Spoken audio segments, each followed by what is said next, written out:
Chapter 3. Simon, how could she have been shot? Alarmed and confused, Anna didn't understand. If Lisa had her weapon, she shouldn't have been vulnerable to Ben's firearm. Its code should have triggered to stop the bullets the same as it had in the hotel room. I do not know. She is by the elevators. Anna whipped around and raced away from the window, heading for the open door leading into the hall. 2 turns later, the elevators came into view, and she found Lisa sitting with her back to the wall, holding her side in a pool of blood. Her staff lay askew beside her on the coffee-colored carpet, surrounded by droplets of crimson. "Lisa!" Anna rushed to crouch down next to her partner. "Anna, Ben shot me." The pain in her voice caused Anna to wince, and she reached out an instinctive hand, placing it over Lisa's. The blood smeared them both. "How bad?" "I'll live," she nodded up at the elevators. "But he got away." Anna didn't understand. How? What happened? "No idea. He pointed the gun at me and fired. My staff did nothing to stop it." Anna glanced down at the weapon and saw nothing physically wrong with it, at least nothing obvious at a cursory glance. And the gun itself hadn't been anything special. Their MMDs had taken control of the first bullet Ben had fired at Lisa. But this one had bypassed her trigger. Something else was going on. "You need to go after him. He's dangerous. If he shot me, he can shoot others." Anna took in a deep breath and didn't move. She couldn't leave her partner. Lisa used her other hand to grab Anna's and pulled it away. "Go. I'll be fine. I'm sure someone's already on the way." Simon confirmed the assumption. "I've alerted Director Davis to the situation. A medical team will arrive at the building in 2 minutes. Anna's mind vacillated between the twin poles of vengeance and protection, driven to pursuit, but longing to stay. Was she supposed to walk away while her partner bled out? "Simon, how bad is the wound?" "It is not fatal. Lisa will recover." Even armed with this knowledge, Anna had misgivings, but her path was clear. Lisa was right. She couldn't contribute here, and others were in danger. Maybe the poles weren't so opposite after all. She blew out a stream of air and rose to her feet as resolve flooded her body. Her job was to hunt down Ben Jacobs, and she would do it. She called for the elevator and waited for its doors to disassemble. Steeling herself for what she must do, she looked down at Lisa. "Preserve your energy. I need you to be okay." Lisa returned the gaze with a weak smile. "I'm not going anywhere. Just be careful. I've never seen an MMD fail to stop a bullet." Anna hadn't either, and projectile defense wasn't something limited to agency weapons. All MMDs were programmed with certain triggers, and bullet stopping was one of them. She shook her head. "He's dangerous. I won't let him get away." The doors disappeared as the chime dinged. She stepped into the elevator, and Lisa vanished from sight as the doors reappeared and the elevator sped her toward the ground floor, rocketing down 98 stories. Anna pulled the tracking info up on her screen and noted the dot moving away from the building. Ben still had the tablet with the illegal mods that Black Ice had warned them about. No wonder Naomi had been quick to hand over the tablet in the hotel. It wasn't the one they wanted. Anna realized that the purpose of at least one of the mysterious mods had been exposed, the ability to evade MMD scans. Another might be disabling other MMDs, which would explain Ben's ability to shoot Lisa and her service weapon's failure. Anna had a choice to make: go after Ben on the ground or commandeer a bus and follow him from the air. The latter would be faster if she knew his destination, but without that, she decided going on foot would give her more flexibility. The chirp of an incoming call invaded the elevator's silence, and she motioned to answer. "Agent Flynn." Director Jada Davis spoke into her ear, voice low and direct. "Anna, I know Agent Williams was shot. Fill me in on the rest." Anna explained about the intel without revealing the identity of Black Ice, then gave a detailed description of the fight in the hotel room and Naomi's escape. She finished by describing Lisa's condition. She'll be all right, but get someone to her soon. Our medical team is in the building and on their way up to her. Are you pursuing the target? Do you know where he's going? I have tracking on him, which I assume he doesn't know about. She checked the map and watched the dot as it moved. He's on foot. Wherever he's going, it's got to be close. I'll send you the tracking key. Perfect. We'll dispatch a team to intercept him. What's he planning to do? No idea. Nothing good for sure. She paused. Jada, I think he disabled Lisa's staff. Disabled? Yes, how else would he have gotten a shot off? The modder told us he had high-end mods, and his partner shot a flux bolt at me. We're dealing with well-equipped criminals. She didn't add that, of the two, Ben seemed less capable. That didn't necessarily make him less of a threat. Her elevator hit the ground floor, the doors disappeared, and she stepped out into the hotel's lobby. Jada's voice still carried misgivings. I hope you aren't right, but stay alert. If he can disable you, you don't want to mess with him. I will, but I've got to go after him. Send me the team info when you've got it. Okay, keep me posted. The connection closed, and Anna crossed out of the lobby and into the night, where the cold air only had limited success in piercing her awareness. She surveyed the area, comparing the terrain before her to the map.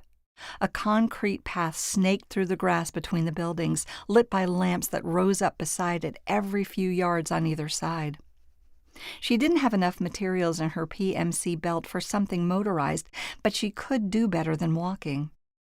Selecting a pattern for a cycle, she assembled it with a gesture, then mounted and started pedaling, traveling over the grass onto the path in the direction Ben had taken minutes before. Simon, any ideas on where he might be headed? Any important businesses in this area of town? I've been searching. He is moving away from the commercial towers and into a residential cluster. Anna saw he was right. Ben's dot was weaving in between apartment buildings, his destination still unclear. A minute later, she turned where he had, taking a branching path leading away from the commercial zone and into a neighborhood. Well-manicured bushes and trees sprang into view, giving evidence of the area's upscale nature, and almost all the apartments were gated with posted security. She contacted Jada again, who answered immediately. Agent Flynn, I was about to call you. The medical team is with Agent Williams. Fosters and Summers are headed your way. They'll be there in 8 minutes. I'm also coordinating with the police department, who will be sending some blues and a SWAT team. Yang, Ward, and I should be there in 15. Anna was glad for the support, but she worried it wouldn't be enough. We may not have 8 minutes. The target is moving through a residential area. Anna, we're going as fast as we can. Don't go in alone. I won't. Anna clicked off the call with no illusions about her lie. Ben had shot her partner and possessed both dangerous technology and a willingness to use it. She must stop him. Simon provided an update. Anna, he has entered a building. Ground floor, 3 blocks away. She pedaled faster, pushing her body to its limits. Give me a name, Simon. Who lives there? Councilwoman Savitri Shaw. She owns the 2nd and 3rd floors. The name hit Anna like cold water on a hot pan as she understood how high the stakes were. Tell Davis, then call the councilwoman. She needs to know she's in danger. I am contacting them now, Anna. Great. Connect me to Shaw's head of security. I need to talk to whoever's in charge right now, and don't let them put you off. A few seconds later, Simon initiated the call, and a strong male voice answered with clear agitation. This is Klein, head of security for Councilwoman Shaw. We're aware of the intruder, and my team is moving to handle it. Left unsaid was, I don't need you to tell me how to do my job. Anna didn't bother with attempts to mollify him and went straight to the point. Agent Flynn here. I have information about this man you'll want to hear. His name is Ben Jacobs, and he's already shot 1 government agent tonight. We believe Jacobs can disable MMDs. A brief moment elapsed before Klein responded, now with less agitation and more uncertainty. Did you say shot, Agent Flynn? Yes, shot. Tell your people not to rely on MMD triggers for protection. His gun is a deadly weapon, and you should also assume he has access to manipulate anything in Shaw's home. She wasn't certain of this last statement, but it flowed logically. Naomi had altered the structure and furniture back at the hotel, which should have been secured against unauthorized manipulation. Anna's status as a government agent gave her access to virtually everything within the city, overriding the security systems that tagged possessions and prohibited manipulation by outsiders. For Naomi to have done it meant either she'd hacked the system or stolen a high-level authorization routine. Whatever the answer, they had to operate with the assumption that Ben would have access to everything in Shaw's home, too. The sudden crack of a gunshot pierced the night, followed by 4 more in quick succession. Her warning had been too late. Ben was already claiming new victims. Through the comms line, she heard Klein barking orders to his people. "Get to cover! The intruder is carrying a gun and he can shoot you, regardless of your MMDs." He paused, listening to some response, then spoke again, loud and commanding. "I'll make sure emergency services are on their way. For now, hide and don't engage unless you can do so safely."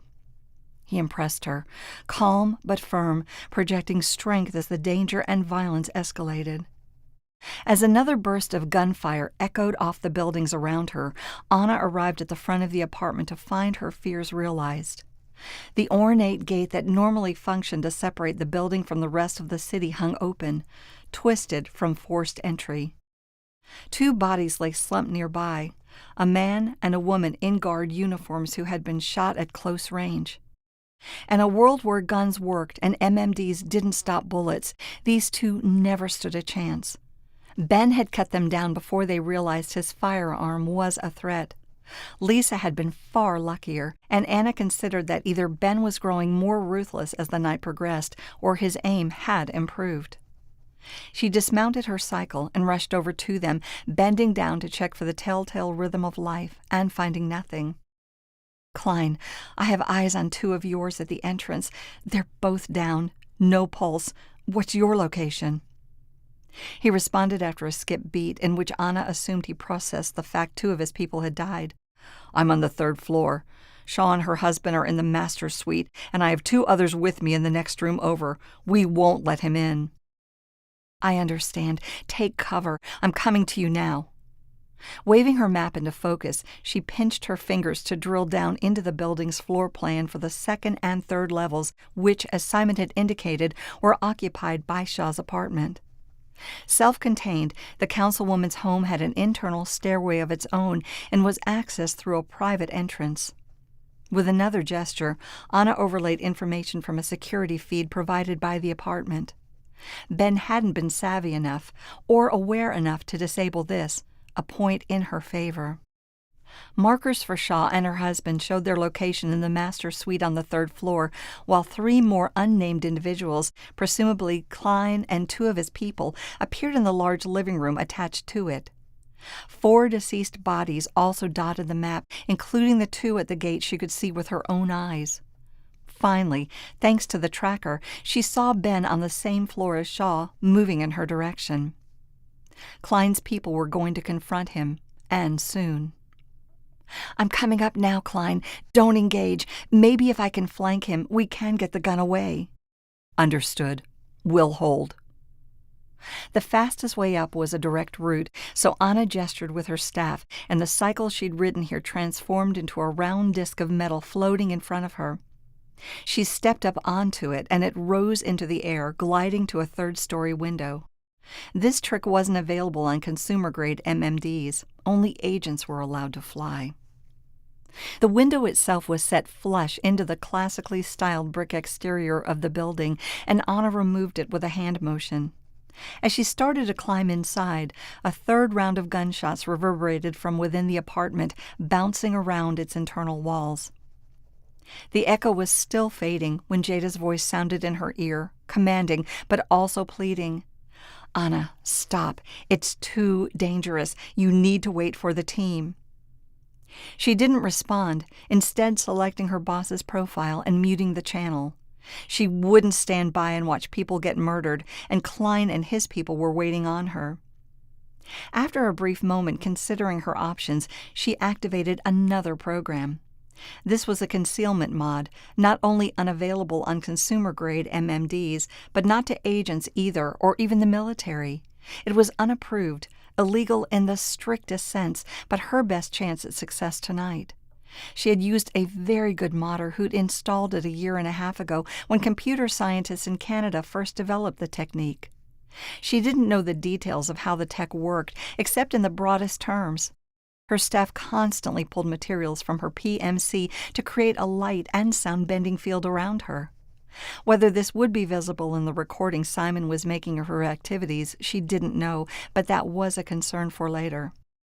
As long as the field was active, and no one looked too hard or got too close, it would hide her from both eyes and ears.